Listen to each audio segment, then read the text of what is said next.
Pulling a meal together can feel trickier than ever right now. Trying to make something that's going to be nutritionally balanced, satisfying, and taste good can be hard anytime, but especially with the COVID-19 situation, we are all staying at home, doing limited grocery trips, just trying to work with what we have on hand and trying to maybe make meals with just what's available, what's in our pantry or what's at the store, because you can't always get exactly what you want. So today I'm going to be sharing with you the one single tip that is, in my opinion, most helpful for this and that can help you bring that meal together. Hi, my name is Sarah and I'm the dietitian for the Dr. Yum Project, and today we're going to be talking all about planning meals. Now, I know that right now things are weird. They're weird for all of us. I am filming this video right now in my home kitchen instead of at the Dr. Yum kitchen, which is where I would normally do something like this, but we're all trying to figure out how to make it work. And one thing that I know that can be really, really challenging is figuring out how you're going to get a meal where all the parts go together and kind of check all those boxes. And it can feel a little overwhelming, especially if you're the type of cook that has kind of standard things that you make, and now one of those pieces is missing. You don't have it, you can't get it, and you're like, I don't know how to rebalance this and figure this out. So I'm gonna help you with all of that today. So the one thing that you can do is think about your meals in terms of 4 categories: carbs, protein, fat, and fiber. Basically what you're doing is creating like a little checklist in your mind, or thinking of your food in different categories or different buckets. And when you're pulling your meal together, thinking, do I have something from each category at that meal? Because when you have a carb, a protein, a fat, and a fiber at your meal, it instantly makes it more balanced nutritionally, more cohesive, and more satisfying. So when you can go through that little list in your brain and kind of just see, like, is the gang all here? Do we have all of our parts? That can really help your meals come together a lot more easily. But with that said, a lot of us aren't used to thinking of our food this way. So I also want to give you some examples of how this can actually work and what types of things fit into the different categories. So starting off with carbs, foods that can provide some carbohydrate at your meals include bread, rice, potatoes, sweet potatoes, corn, peas, beans and lentils, and fruits. Moving on to protein, some foods that fit into the protein category are things like beef, pork, chicken, turkey, fish and shellfish, eggs, yogurt, cheese, tofu, nuts and seeds or nut butters, beans, and lentils. Moving on to fat, fat is a little bit different because it can come into our meals in a few different ways. Fat can be just from an ingredient that you add into your meal, so some sort of oil drizzled on top, or a salad dressing, or something like diced avocado or guacamole. But it can also come into the mix when you're cooking. So you might use some sort of oil to saute some veggies for a stir fry, for example. Or you can also have fat that comes in as just a part of other foods. So maybe you're having some salmon that has fat in it. Egg yolks, if you're having eggs, the yolks are gonna have some fat in there. So there are some different ways that fats can come in your meal, into your meal, and it's important to remember that it doesn't have to be like an obvious fat that you're adding on top. It could be, but it could also be something that just is being incorporated in the cooking process or is included in the foods that you're already eating. Our 4th category, fiber, is going to come from plant foods. So primarily vegetables and fruits are going to be ways that you can bring fiber into your meals, but also things like beans and lentils and whole grains can provide some fiber as well. Now, these of course aren't exhaustive lists. I haven't listed every single thing in every single category, but it should give you a good idea. And another thing to notice as well is that some foods can fit into multiple categories. So beans, for example, provide carbohydrate, but they also provide protein and they provide fiber. So they can fall into all 3 of those categories.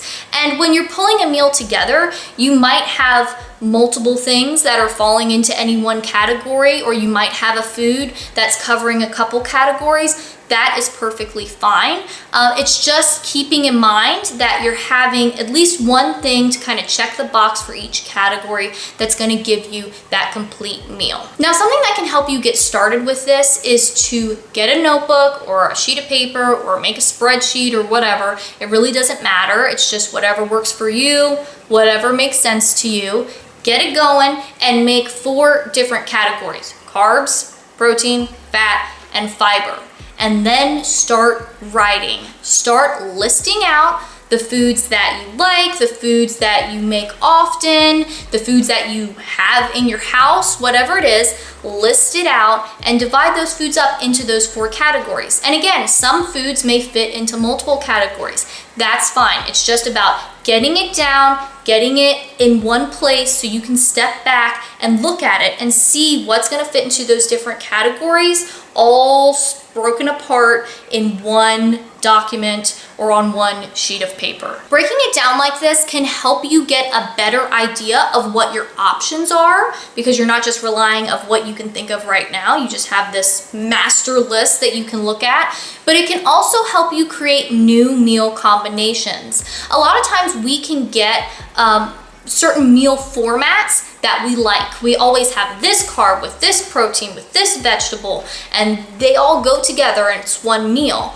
But what if you don't have one of those items? Or what if you just are kind of sick of making the same meal all the time and you want to find a new way to switch it up? Having this list can help you see the different combinations you can make with the foods that you already have or that you already enjoy. And you might find some totally new combinations that have a totally different feel from what you're used to eating, but are just based on the staple items that you already like. A perfect example of this happened to me just the other day. So one meal format or kind of combination that is a go-to for me is a biscuit with an egg in the middle and then a lemony kale salad on the side. It's something I make pretty regularly. But we're kind of low on eggs right now, and we're trying to save them in case we want to make other things. We're trying to be a little bit more strategic with that. So I didn't want to make eggs to go in the biscuit because I wanted to save them if we needed them later. And I could have just scrapped the whole meal and said, okay, we got to figure something else out. But because I'm thinking of it in this format of carb, protein, fat, fiber, it allowed me to just think, okay, what is the egg doing? The egg is the protein in that meal, and it's bringing some fat too, but we've also got fat in the biscuit, we've got fat on the salad, so the real thing I need to find is a protein that's gonna fit with all of these other things. Then, as I thought about it a little bit more, I remembered, oh, we have some chicken in the fridge. It's left over from another meal, already ready to go. I can chop that up, and I can make a chicken salad, threw some mayo in there, got an onion out of the pantry, had an apple in the fridge, chopped some of that up and mixed it all together, and had that on the biscuit with the kale salad on the side. So it was really easy to just swap that one thing in, and I was ready to go, and it made a really delicious meal that was satisfying and was also different. Like, just changing that one thing totally changed the vibe of the meal. It was a different experience, and it was really, really tasty and something that I normally don't make, and I might not have even thought to do if I wasn't in that situation where I was trying to figure out how to take a meal that I normally like and switch one thing out to make it still work. And as you are making your own list and figuring out what you have and creating meals in this way, definitely take pictures, post them on Instagram, post them on Facebook, tag the Dr. Yum Project so we can see what you're doing, because we would love to see the types of things that you're coming up with and the types of meals that you are making at home.